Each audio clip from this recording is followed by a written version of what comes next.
Number 3, the first doctrine we looked at is inspiration, and the Creator in Genesis wrote the Scriptures. Inspiration rests on Genesis. The deity of Christ, the Creator in Genesis, is the one who died for you and me, and that rests in Genesis. Number 3, final judgment. That's another big doctrine. Look at Acts chapter 17 with me for just a minute. Turn back, please, to Acts chapter 17, and listen to this. The Creator in Genesis is the one we will all someday face to either enter the glories of heaven or face the horrors of hell. The Creator in Genesis is the one we're all going to face. Why do you think evolutionists try so much to blur who he is? Because they don't want to face him. They're trying to paint out the face. They don't want to see that Creator out there looming over them. The Creator in Genesis is the one we will all someday face, either under the bliss of heaven or the horrors of hell. Look at Acts 17, verse 24. God, who made the world and everything in it, since he is Lord of heaven and earth, doesn't dwell in temples made with hands. Now, this is on Mars Hill. This is the Apostle Paul. This is in Athens. This is Gentile pagan evangelism. And what does he use as his entry to them when he gives them the gospel? He said, I want to introduce you to the Creator.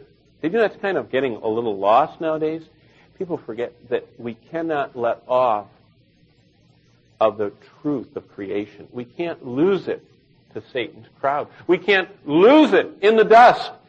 When you're talking to people that don't have a Judeo or Christian background, what do you do to introduce them to the gospel? You take them to their Creator.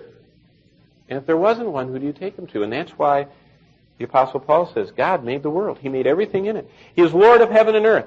He doesn't dwell in temples. Look at verse 31. This is the punch. He has appointed a day in which he will judge the world in righteousness by the man whom he has ordained. He has given assurance of this to us all by raising him from the dead. God the Father ordained God the Son to become a man, to die in our place, to offer salvation freely to all who will come to him, so that someday when all the universe assembled is standing before him, he can stand as their judge and say, I gave my life for you, and you rejected it. Depart now, you cursed, into everlasting fire.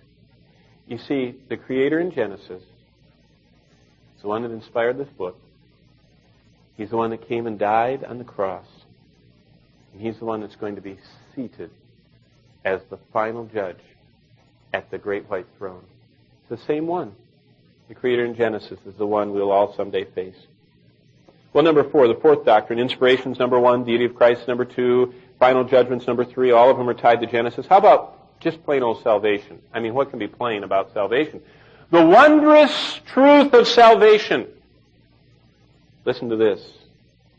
The Creator of Genesis is the only one who can die in your place on the cross. Let me put it this way.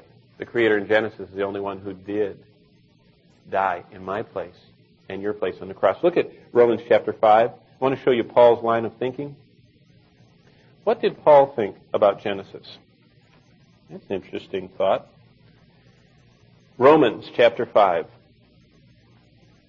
Romans 5, chapter 5, verse 12. Therefore, just as through one man sin entered the world, sin entered into this cosmos, and death through sin. Let me give you a thumbnail sketch. Some of you haven't ever put this together and try and figure out. You know what the Bible says? It says that in the beginning God created everything, in Colossians 1 and Genesis 1 and 1 John 1 and John 1 all say the same thing, that nothing as we know it existed before God started it. So that means Satan and the angels and all the spirit realm didn't exist before God created the heavens and the earth. They weren't around. What was around? I don't know. I mean, you know, God is not limited by what we know, and he's not limited by what we can, how we can package it. But if you just stick with the text, nothing but God was here. Okay? Then he started creation. And you know what it says? By the time we get to the fourth day of creation, there are angels around singing God's praises.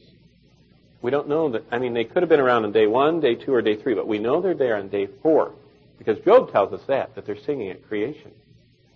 And so they're around, and you know what? They're not fallen yet because at the end of Genesis 1 and 2, God says over and over and over, everything he created was good. Was Satan good? No, he's malignant. He is horrible. Was he good then? Yes, he was. He was still the covering cherub. So sometime after the 4th day of creation, they were made. Or sometime before the 4th day. And sometime after the 4th day and before chapter 3, they fall. How long is in there? I don't know. But you know what? They fall. And look what Paul says. When they fell, they came right down here to ruin creation. And it says, through one man sin entered the world. That's Adam. He was the head of the race. And he, by choice, fell into sin. And sin entered the world, and death through sin. And thus death spread to all men because all sinned. Now, Creator of Genesis is the only one who can die in our place. Because, if you continue reading verse 13, for until the law, sin was in the world, but sin is not imputed when there is no law. Nevertheless, death reigned from Adam to Moses. Who was the first human? Adam. Paul said that under inspiration to Moses. Even those who had not sinned according to likeness. But verse 15, but the free gift is not like the offense. For if by the one man's offense many died, much more by the grace of God, the gift by the grace of the one man, Jesus Christ, abounded to many. Who's the one man? He's the last Adam. He is the one that the Scriptures talk about that came to reverse the curse that the first Adam brought. The first human on this planet was Adam. The last Adam was Jesus Christ. He's not the last human. He is the ultimate, the incarnation of God, become man. Listen, because the Creator in Genesis was the only one who could die in our place on the cross. And the Apostle Paul said it was only through that one man that the grace of God and the gift of His grace could abound to us. Genesis is so important because all we know about inspiration is pivotal and resting upon it. All that we know about the deity of Christ starts there. All that we know about final judgment starts there. All that we know about salvation starts there.